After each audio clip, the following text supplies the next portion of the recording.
Selamat pagi anak-anakku sekalian.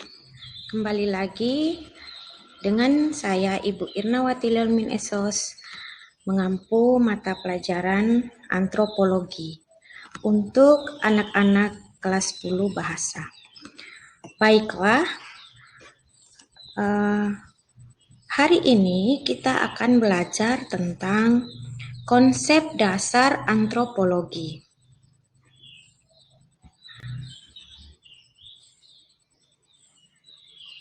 Sebelum kita memasuki atau membahas lebih jauh, kita harus mengetahui dulu apa itu antropologi. Anak-anakku sekalian, menurut seorang ahli antropologi, definisi antropologi adalah merupakan ilmu yang mempelajari tentang manusia secara universal dan mempelajari segala warna, bentuk fisik dari masyarakat serta kebudayaan yang ada di masyarakat itu sendiri.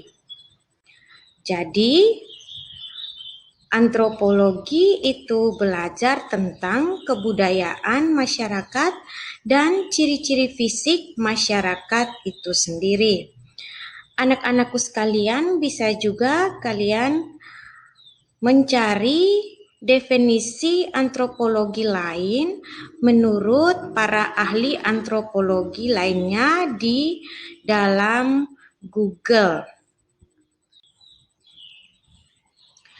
Nah, sebelum kita membahas lebih jauh, setelah kita mengenal apa itu antropologi, kita pun harus mengenal tentang apa saja konsep-konsep yang ada di dalam antropologi. Konsep yang pertama yaitu konsep kebudayaan.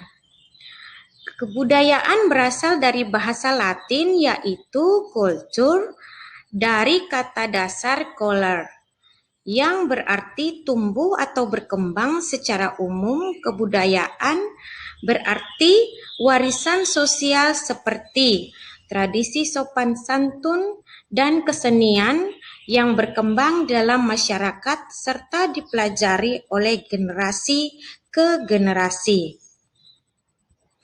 Kemudian, konsep antropologi yang lain yaitu adat atau kelompok etnik. Kondisi mengenai adat atau tradisi yang dimiliki serta dikembangkan juga dilestarikan oleh berbagai etnik tertentu merupakan sudut pandang dari konsep adat kelompok etnik.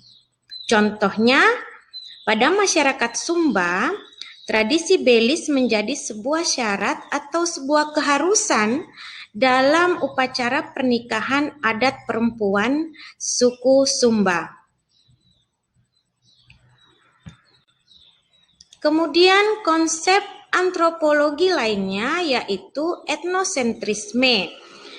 Etnosentrisme merupakan tindakan yang dilakukan dari berbagai kelompok yang cenderung mengagungkan kebudayaannya sendiri daripada kebudayaan suku bangsa lainnya. Misalnya, orang Bali menganggap kebudayaannya lebih baik dibandingkan dengan kebudayaan masyarakat lainnya. Konsep antropologi yang berikut adalah relativisme kebudayaan, yaitu sebuah pemikiran yang menolak kritik tertentu terhadap kebudayaan yang berguna dalam menentukan suatu rasa, pola perilaku, nilai norma yang telah disepakati bersama dalam masyarakat. Contohnya, penggemar musik pop tidak boleh memandang rendah penggemar musik dangdut. Atau sebaliknya.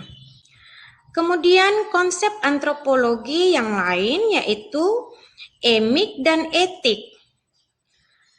Ya, emik merupakan sudut pandang dalam etnografi yang menjelaskan suatu fenomena tertentu dalam masyarakat dengan perspektif masyarakat itu sendiri. Sedangkan Konsep etik yaitu pandangan untuk menjelaskan suatu fenomena yang terjadi dalam masyarakat dari sudut pandang peneliti itu sendiri. Kemudian ada konsep holistik atau pendekatan holistik, merupakan pandangan yang menyatakan bahwa keseluruhan bagian budaya merupakan satu kesatuan yang sangat penting daripada bagian per bagian. Ya, pendekatan holistik ini biasa digunakan oleh ahli antropologi untuk mengkaji kebudayaan yang ada dalam masyarakat. Nah, untuk menarik atau memperoleh kesimpulan tentang suatu kompleks kebudayaan, para antropologi harus benar-benar memahami semua bagian kebudayaan yang mereka tuju tersebut. Ya, konsep antropologi yang berikut adalah struktur sosial. Struktur sosial merupakan suatu tatanan maupun rangkaian yang berbentuk vertikal atau tingkatan di dalam masyarakat yang menentukan kuat tidaknya hubungan antar anggota masyarakat dalam kehidupan sosial. Ya. Nah, di dalam struktur sosial ini akan muncul di dalam kehidupan masyarakat itu memiliki dua unsur ya. Jadi di dalam kehidupan masyarakat struktur sosial bisa muncul karena ada unsur yang mempengaruhinya, yaitu unsur individu. Di mana unsur individu ini sebagai pembentuk dari masyarakat itu sendiri.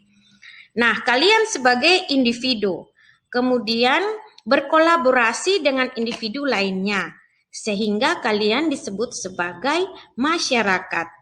Dan unsur berikut yang memunculkan terjadinya struktur sosial itu adalah unsur interaksi, di mana setelah ada individu, kemudian berinteraksi dengan individu lainnya atau berhubungan dengan individu lainnya, hal itu membentuk sebuah pola interaksi sehingga membentuk sebuah lembaga masyarakat.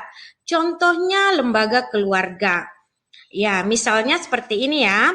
Bapak dan ibu Anda kemudian saling mengenal melalui proses pacaran. Setelah itu mereka ingin menyamakan tujuan kehidupan di masa depan, sehingga mereka bersepakat untuk membentuk sebuah lembaga keluarga. Kemudian akhirnya mereka menikah dan lahirlah seorang individu baru, yaitu diri kalian itu. Nah, jadi orang tua kalian, keluarga kalian bisa dijadikan sebagai contoh bentuk dari struktur sosial itu sendiri. Ya, diwujudkan dengan adanya lembaga keluarga yang dibangun oleh orang tua Anda. Ya, baik anak-anakku sekalian, selain struktur sosial, konsep antropologi juga ada sikap mental. Sikap mental ini merupakan salah satu unsur mendasar dalam menjamin suatu keadaan yang baik atau normal. Unsur ini menjadi penentu bagi individu dalam perilakunya, apakah perilakunya sesuai atau tidak sesuai dengan norma yang ada dalam masyarakat. Sehingga melalui perilaku tersebut, mereka dapat menanamkan nilai-nilai yang baik seperti kejujuran, kedisiplinan, kepedulian, di mana itu semua sangat diperlukan dalam kehidupan bermasyarakat. Ya. Jadi,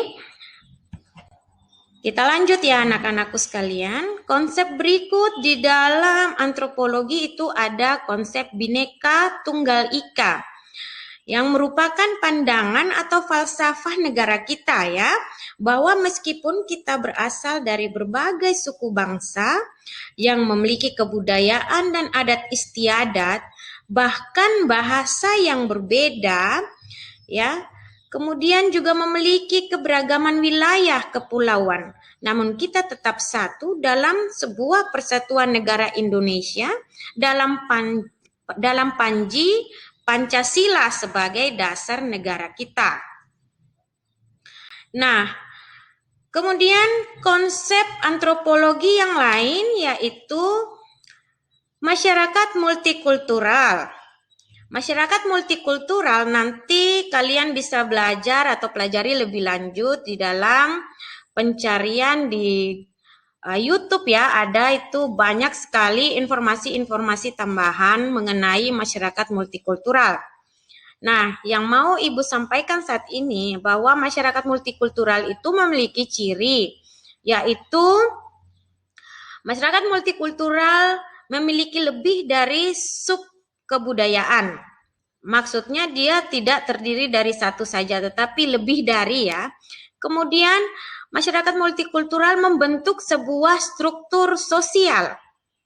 Dan masyarakat multikultural pun terbagi menjadi kelompok yang mendominasi dan didominasi, serta sering diwarnai adanya konflik. Nah, jadi di dalam masyarakat, kalau masih ada konflik, kemudian masih ada orang yang mendominasi dan didominasi, kemudian lembaga di dalam masyarakat itu pun banyak, itu bisa kalian klasifikasikan atau masukkan sebagai masyarakat multikultural.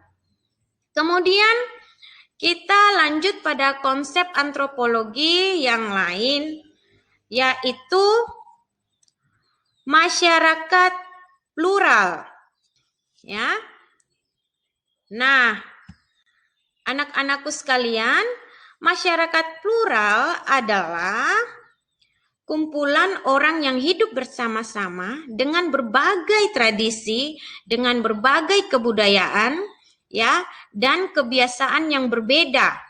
Namun mereka tetap menjunjung tinggi nilai keberagaman yang ada atau nilai keperbedaan yang ada dengan tetap saling menghargai, saling menghormati, serta menghindari terjadinya adanya konflik.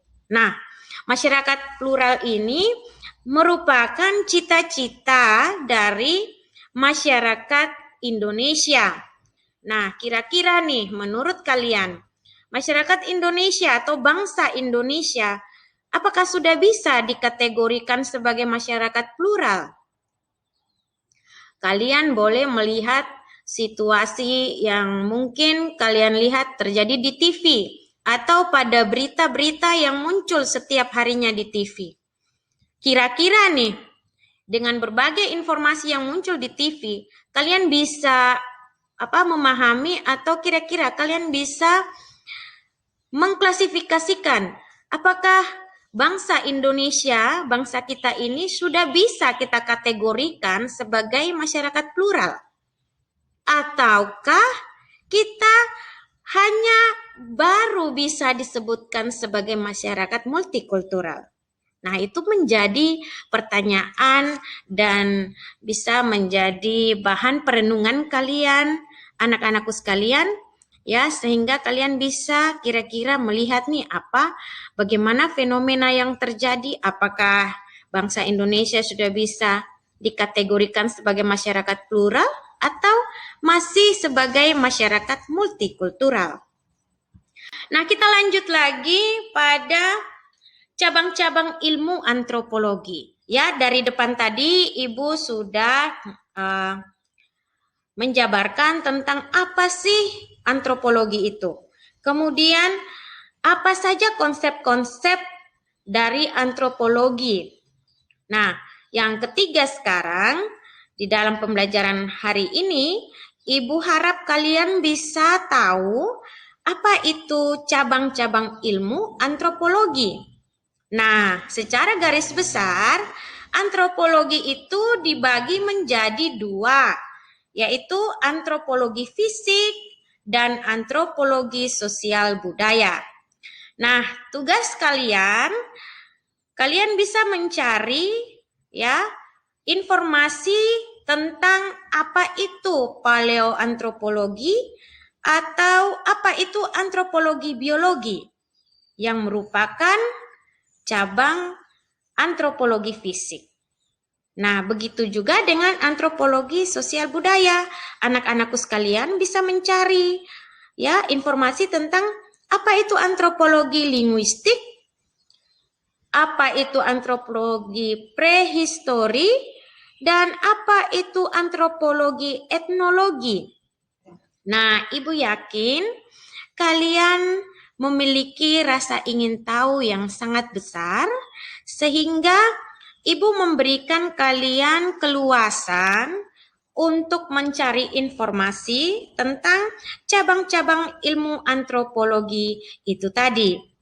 Nah, setelah kalian menyimak video pembelajaran hari ini, ya, Ibu rangkum lagi. Yang pertama tadi tentang apa itu antropologi, kemudian konsep-konsep di dalam antropologi, dan yang ketiga, cabang ilmu antropologi. Nah, anak-anakku sekalian, Ibu memberikan tugas rumah untuk kalian kerjakan, yaitu carilah pengertian dari istilah-istilah berikut. Apa itu evolusi? Apa itu kultur area? Dan apa itu enkulturasi? Apa itu difusi? Apa akulturasi? Dan apa itu tradisi, stereotip, kekerabatan, magic, tabu, dan apa itu perkawinan. Nah, istilah-istilah ini sering kita gunakan untuk antropologi. Nah, jawabannya Anda bisa menjawab, kemudian menuliskannya di lembaran kertas, dikumpulkan pada wali kelas Anda, atau bisa juga menuliskan dan mengirimkan ke alamat Telegram Ibu atau ke alamat WA Ibu ya, anak-anakku sekalian.